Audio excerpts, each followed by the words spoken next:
इस वक्त शिवा, एक और आरोपी जिसे बरी करा गया था, जो सेवादार है आसाराम का, उसके वकील मौजूद है। बिल्कुल, शिवा के वकील बीरबल सारन हमारे साथ में हैं। बीरबल जी, सबसे पहले आपसे जानना चाहूंगा, लोग तो जो है कोर्ट रूम के अंदर थे, हम लोग बाहर थे। उस समय जो है जो जानकारी आ रही थी सूत्रों से आ रही थी। हम आपसे जानना चाहेंगे, सुबह जैसे ही जज साहब कोर्ट में आए हैं, उसके बाद से कैसे प्रक्रिया आगे बढ़ी है, क्या क्या हुआ है? सबसे पहले जब जज साहब कोर्ट में आए, फिर आसाराम को बुलाया गया, क्या क्या हुआ? सबसे पहले साहब कोर्ट के अंदर पधारे तो उन्होंने कह दिया कि सब सारे वकील पहुंच गए हैं, तो उन्होंने चैम्बर के अंदर आए और उन्होंने फैसले साथ में कॉपी लेकर के आए थे।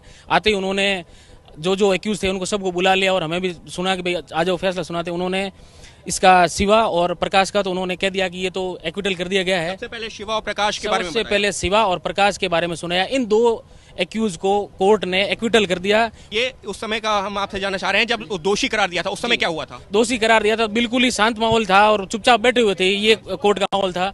और फिर आसाराम जी, क्योंकि उनको बाकी वाले सजा वाले सुनाने थे कि भाई कितने साल की है, तब तक ये उन्होंने जो सजा के बिंदु इनके सुन करके उसके बाद में ये सुनाई। पर जो बिंदुओं पर बहस हुई, तो आसाराम की तरफ से जो वकील पेश हो रहे थे, उन्होंने किस आधार पर कम से कम सजा देने की मांग की थी? उन्होंने तो इन बिंदुओं के उधर जो गवाह हुई थी उसी के आधार पर उन्होंने कहा साहब इनको कम से कम सजा दी जावे।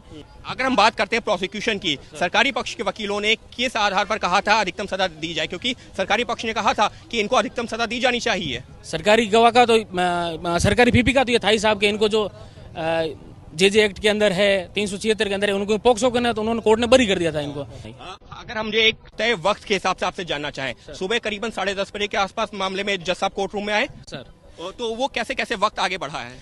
आते ही उन्होंने आधा पौन घंटा तो लिया था साहब बैठने के लिए। उसके बाद में उन्होंने फैसला सुनाया और सुनाने के बाद उन्होंने सबको कहा कि अब आप जो भी सजा के बिंदु पे बोलना चाहते हैं, जिनको एक्विटल कर दिया उनको फ्री कर दिया उन्होंने कि अब आप फ्री हो जाएं, जो बचे हुए हैं वो आए और अपने सजा के बिंदुओं पे बहस करें। तो सजा जो है जब सुनाई गई, पहले तो जो है सजा सुनाई गई, सजा सुनने के बाद में आसाराम का क्या रिएक्शन था? क्योंकि उस दौरान तो वो कोर्ट रूम में मौजूद थे कोर्ट, तो क्या रिएक्शन था उनका? आसाराम जी बिल्कुल चुपचाप बैठे हुए थे, देख रहे थे कोर्ट की प्रक्रिया को, और बाकी ऐसा कुछ था नहीं, बाकी चुपचाप बैठे हुए थे। बस ये क्या वो हरिओम जब वो कोर्ट में आए थे, कोर्ट के अंदर का हरिओम का कुछ नहीं था, वो चुपचाप बैठे हुए थे और कोर्ट का जो फैसला था उसके इंतजार में थे।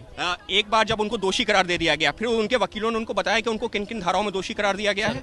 जो धाराएं थी उन्होंने धारावाइज बता दिया कि जे एक्ट के अंदर है, 376D के अंदर है, उन्होंने सारी बता दिया उनको, तो चुपचाप बैठे थे, ऐसा कुछ अलग करके सुनते रहे।